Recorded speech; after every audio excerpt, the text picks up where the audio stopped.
ಕೆಐಎಡಿಬಿಯಿಂದ ಕೃಷಿ ಭೂಮಿ ಸ್ವಾಧೀನವನ್ನು ವಿರೋಧಿಸಿ ಧರಣಿಯನ್ನ ಮಾಡ್ತಾ ಇದ್ದಾರೆ ರೈತರು.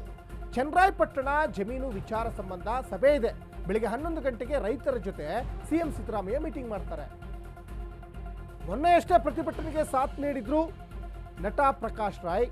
ಸಿಎಂ ಮನೆಗೆ ಭೇಟಿ ನೀಡಿದ್ರು ಬಹುಭಾಷಾ ನಟ ಪ್ರಕಾಶ್ ರಾಯ್ ನಿಯೋಗ. ಇದು ಚನ್ನರಾಯಪಟ್ಟಣ ಸೇರಿದಂತೆ 3 ಹಳ್ಳಿಗಳ ಜಮೀನನ್ನ ವಾಪಸ್ ಕೊಡಿ, ಭೂಸ್ವಾಧೀನ ಪ್ರಕ್ರಿಯೆಯನ್ನು ಬಿಡುವಂತೆ ರೈತರು ಹೋರಾಟವನ್ನು ಮಾಡ್ತಾ ಇದ್ದಾರೆ. ಅಂದರೆ ಇದು ಚನ್ನರಾಯಪಟ್ಟಣ ಅಂದರೆ ದೇವನಹಳ್ಳಿ ಹತ್ರ ಇರುವಂತಹ ಚನ್ನರಾಯಪಟ್ಟಣ.